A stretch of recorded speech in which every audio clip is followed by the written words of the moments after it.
Hello there, my dreamers, believers, and adventure seekers. Fun fact, actually really sad fact, but related to this video nonetheless. This video was supposed to be a response to a question that I received on Instagram for a Q&A that I was going to do. However, the footage for said Q&A got corrupted and unsalvageable, and frankly, I didn't want to do it. But y'all can thank Naomi for this, okay, honey? Here's your video. I'm going to do my best to try to be as clear as I can. If you have any questions, by all means, ask me in the comments below. But anyways, this is how I've been coloring my traditional art as of recent. Now, for the materials, I've been using alcohol markers lately. I used to use a lot more water-based ones, but now I just use these markers from Ohuhu. I'm saying wrong, please don't flame me. They're just as good as Copics in my opinion. I got these off of Amazon and I always keep like a little swatch of what the colors are like in the bag. That way I don't have to constantly test to see what kind of color I need for whatever I'm coloring. This is what I use mainly for the colors and like the skin tone. But I also do use some water-based markers for other skin tones and shadings. And then I also have these grayscale water-based markers from Faber-Castell. I have 2 packs because one of them is kind of dried out, but I still keep them and use them because they leave a cool texture effect. Other than that, there's my microns that I use for inking, and then I also have these jelly rolls that I use for highlights. There's 2 different kinds because they achieve 2 different purposes. Now, for the actual drawing, this is my current sketchbook that I've been using. For today's subject, we're going to be coloring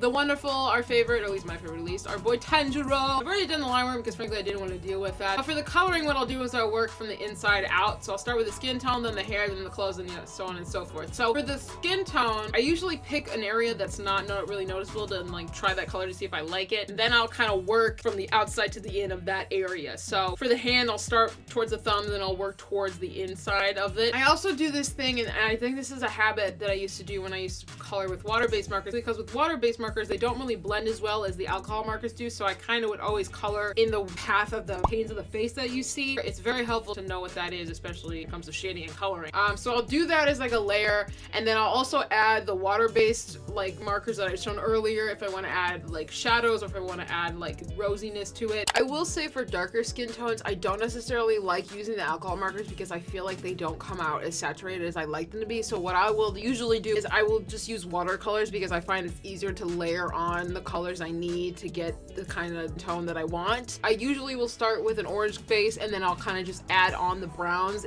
till it gets to a point that I like. I don't know, I found it's easier. The only difficult part is when you're using mixed media, you have to wait till it dries. That way, if you're gonna go back to say using the alcohol markers, the paper's not wet and so it doesn't mess up with the bleeding of the alcohol markers, if that makes sense. A lot of it is just patience, which I know can be very difficult, especially for someone of my caliber who has no patience whatsoever. It's honestly a toxic trait at this point.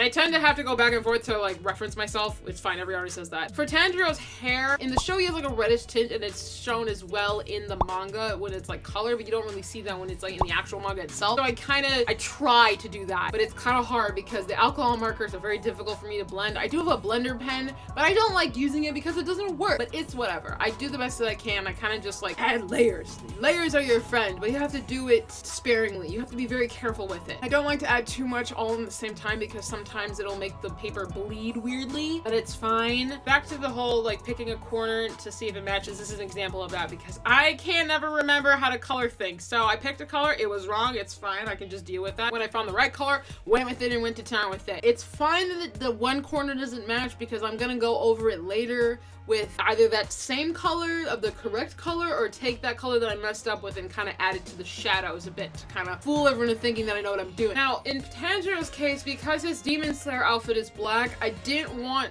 to use the alcohol black marker because I feel like it would make it too dark and hard to see like the folds of the clothes and all that. So I just took my water-based black marker and used that instead to kind of differentiate the 2 kinds of colors, because the 2 kinds of black, if you notice, if you look at his hair and look at the fit, it's different but the same. And again, coloring in the way of the folds of the clothes and all in the same direction, because as you can notice here, the coloring, the bleed pattern, it doesn't blend as like the alcohol markers do. You gotta be careful with that.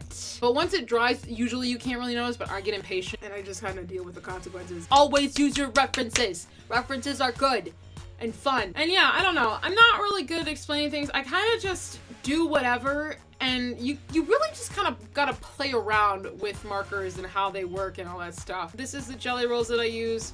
If I would move my freaking hand, sorry, but jelly rolls, great for highlighting, which you're not gonna be able to see in this next segment, but I swear it's good. It's yup.